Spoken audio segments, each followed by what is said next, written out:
Good morning everyone. How are you?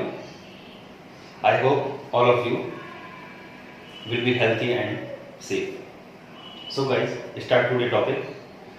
Today topic chapter number physics chapter number 2 बल तथा गति के नियम का हम आज एक्सप्लेन करेंगे। बल तथा गति का जो नियम चैप्टर है उसको जो जिसकी मैंने आपको नोट्स भेजे थे उसका हम आज क्या करेंगे, एक्सप्लेन करेंगे। उसके बाद पीडीएफ फाइल में मैंने आपके पास सबसे पहले जो डेफिनेशन भेजी थी वो भेजी थी बल। क्या भेजी थी? बल। बल किसको कहते हैं? बल किसे कहते हैं? वह बाह्य वस्तु जिसमें कि हम बल लगाने के बाद जिसको विरामावस्था से गति अवस्था में या गति अवस्था से विरामावस्था में लाने का प्रयास करता है या बदल ला देता है उसको हम बल कहते हैं। वह बाह्य बल जिसके द्वारा हम विरामावस्था से किसी वस्तु को गति अवस्था में या गति अवस्था से किसी वस्तु को विरामावस्था में ले आते हैं या लाने का प्रयास करते हैं। जैसे कि आप सोचेंगे कि ले आते हैं या लाने का प्रयास करते हैं, इन दोनों में क्या डिफरेंस है? देखिए, माना कि ये दीवार है, पता है ये दीवार ये दीवार है। अब मैं इसमें बल लगाता हूं और मैंने इसमें बल लगाया, बल लगाकर मैं इसको धकेलने की कोशिश करता हूं, लेकिन मैंने बल तो लगाया लेकिन ये दीवार यहां से अपनी जगह से नहीं हटी, यानी कि विरामावस्था से गति अवस्था में नहीं आई, तब भी मैंने ये बल तो लगाया है। इसी तरीके से अगर मैं इस पेंसिल में बल लगाता हूं, इसमें हाथ मारता हूं, तो ये अपनी जगह से हट जाएगी, तो ये भी बल है। इन दोनों की अवस्था हम क्या कहते हैं? बल कहते हैं। बल कैसी होता है? बल एक सदिश राशि होता है। कैसा होता है बल? बल एक सदिश राशि होता है, क्योंकि बल की दिशा और परिमाण दोनों होते हैं। हमको पता होता है हम बल किस दिशा में लगा रहे हैं और कितना बल लगा रहे हैं, इसलिए हमको बल की दिशा और परिमाण दोनों पता होता है, इसलिए बल कैसी राशि होता है? बल सदिश राशि होता है। बल के प्रभाव, बल के क्या क्या प्रभाव है? बल से हम किसी भी वस्तु को विरामावस्था से गति अवस्था में ला सकते हैं, उसका स्थान परिवर्तन कर सकते हैं, विरामावस्था से गति अवस्था में, गति अवस्था से विरामावस्था में ला सकते हैं, वस्तु का आकार बदल सकते हैं। जैसे कि रबड़ की गेंद को अगर मैं दबाऊं तो वो अपना आकार बदल देगी। इस प्रकार ये बल के क्या हुए?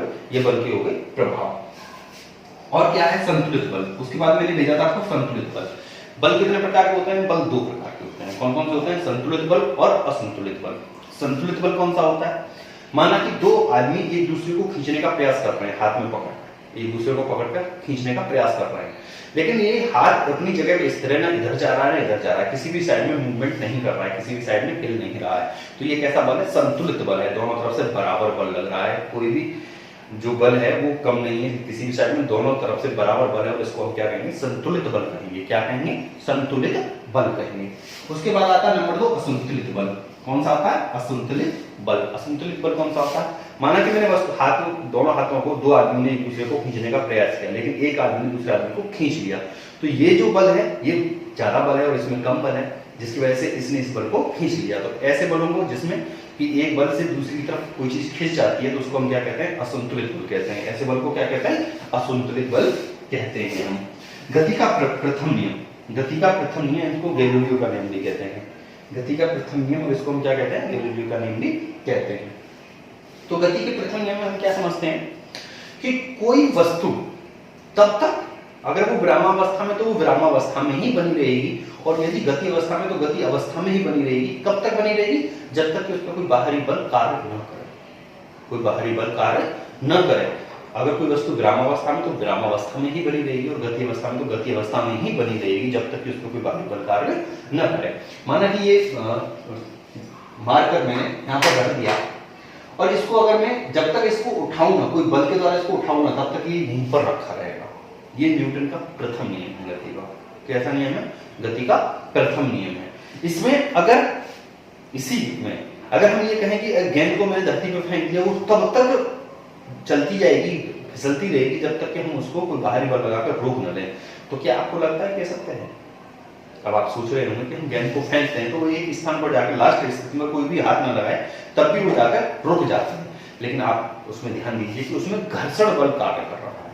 पृथ्वी पर जो रिगसती है, पृथ्वी को जलती है, तो पृथ्वी उसको घर्षण बल के द्वारा उसको रोकने का प्रयास करती है, जिसकी वजह से वो बल रुक जाता है। अगर ये स्थिति निर्वात में हो, निर्वात जहां पर वायु न हो, ऐसी स्थिति जहां पर वायु न हो, उस जगह पर हम गेंद को फेंकें, जहां पर कोई बल कार्य न करते हो, उस जगह पर हम बल को गेंद को फेंकें, तो गेंद तब तक चलती ही जाएगी जब तक उसको रोकने का प्रयास न किया जाए। जिस तरह से अंतरिक्ष में, स्पेस में कोई आदमी जाता है तो वहां पर आदमी उड़ने लग जाते हैं, और वो उड़ते ही चले जाते हैं जब तक उसको पकड़ के खींचा न जाए या रोका न जाए। वहां पर हम गति के प्रथम नियम को स्पष्टीकरण कर सकते हैं। तो गाइज आज जो मैंने आपके पीडीएफ फाइल के रूप में भेजे थे उसका मैंने स्पष्टीकरण एक्सप्लेन आपको दे दिया है। इसके अलावा आपको कोई परेशानी हो, कोई पॉइंट आपकी समझ में ना आ रहा हो, कोई टॉपिक आपकी समझ में ना आ रहा हो, एग्जाम्पल मैंने भेजे थे वो आपकी समझ में ना आ रहे हैं, पिछले चैप्टर में कोई न्यूमेरिकल हो वो समझ में ना आ रहा हो, तो आप मुझसे मैसेज के थ्रू पूछ सकते हैं। दूसरी बात गाइस, शनिवार को कॉपी चेक होगी, उसका जो टाइमिंग होगी कॉपी चेक करने का जो टाइम होगा वो मैं आपको बता दूंगा। कॉपी सैटरडे में चेक होगी। कॉपी कैसे चेक करानी है आपको कि आपको अपनी बुक नोटबुक की एक शॉर्ट वीडियो बनानी है पेज पढ़ते हुए, और उस वीडियो को ग्रुप पर सेंड करना है अपने नाम के साथ। और guys please subscribe my channel. So